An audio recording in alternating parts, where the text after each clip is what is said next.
You know, they were one of the biggest bands on the entire planet. Millions of people loved them, but boy, the critics hated them. We're talking about a band of absolute musical geniuses who put on some of the most spectacular and, yeah, excessive shows in rock history. So, how did it all go so incredibly right and then so wrong? Okay, let's get into the epic story of Emerson, Lake, and Palmer. Right. To really get a feel for ELP, you have to start with the pure hostility they inspired in some people. The legendary BBC DJ John Peel dropped this absolute knockout punch, and it might just be the most famous insult in music history. It perfectly sums up the contempt the band faced from the critics. But that was just one side of the story.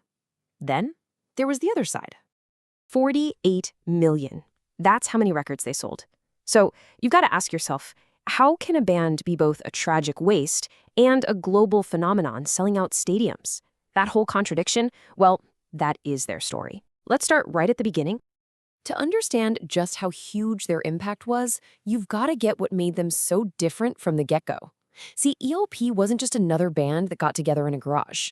They were, well, it's like what happens when you create a monster in a lab. They were a supergroup. So what even is a supergroup? It's what happens when you take three rock stars, each one a legend in their own right, and you stick them in a room together. The whole idea is that the band will be even greater than the sum of its already famous parts. And believe me, with ELP, the parts were seriously impressive. So let's meet the guys. First, you had Keith Emerson, a keyboard wizard from the band The Nice, famous for his crazy classical rock fusion and even crazier stage antics. Then you had Greg Lake, the golden voice and bassist from the original legendary lineup of King Crimson. And on drums, the absolute powerhouse Carl Palmer, straight out of Atomic Rooster. I mean, come on. Three masters of their craft, ready to build something totally new. When they finally got together, they made a really important decision. They named the band Emerson, Lake, and Palmer. Now, this wasn't just about who gets top billing. It was a statement. They wanted everyone to know this was a band of equals, not just Keith Emerson's new nice. It was a true partnership right from day one. And their rise wasn't just fast. It was, frankly, explosive. They went from their very first rehearsal to global stardom in what felt like the blink of an eye. Just picture this for a second. It's only their second gig ever, and they're at the massive 1970 Isle of Wight Festival, standing in front of 600,000 people. They just unleash this incredible brand new sound, a wild mix of rock, classical, and jazz.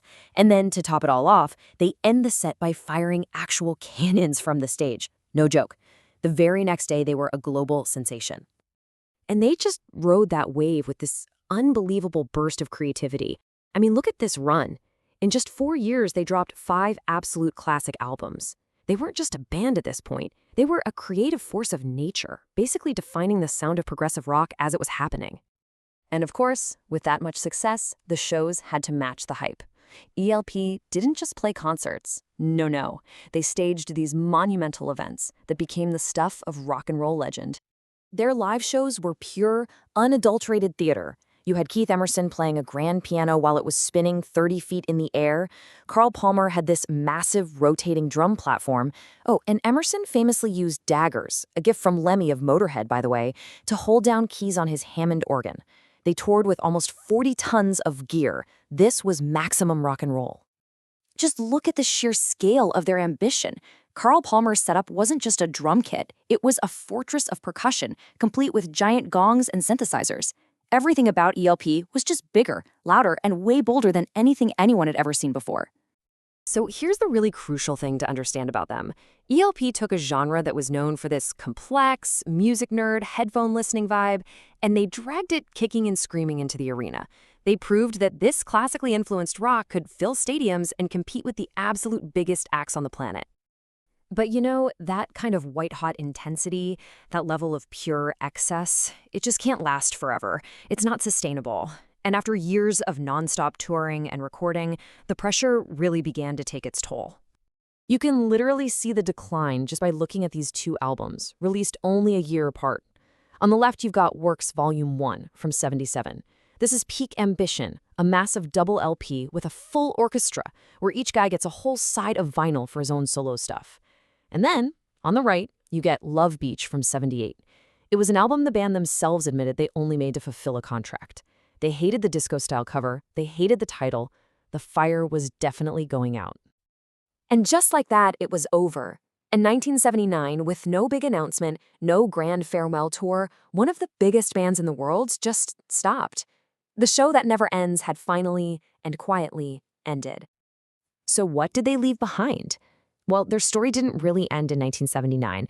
Their influence and the fierce debate that has always surrounded them is still being felt today. Okay, so here's a really fascinating modern twist. You know where you can hear their DNA today?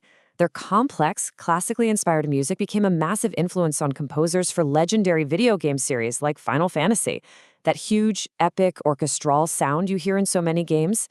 Yep, you can draw a direct line right back to ELP. And all of this brings us right back to where we started, the Great Divide. In one column, you have the praise, one of the most accomplished bands ever, a stadium-filling phenomenon. But then in the other column, you've got the brutal criticism, pretentious, overweening, the very definition of rock star excess. The thing is, both sides have a point, and both are essential parts of the ELP story. So the final question is really for you to decide. Were Emerson, Lake, and Palmer groundbreaking pioneers who took rock music to incredible new artistic heights? Or were they a cautionary tale of amazing talent that got buried under its own ambition and spectacle? You know, maybe, just maybe, the real answer is that they were both.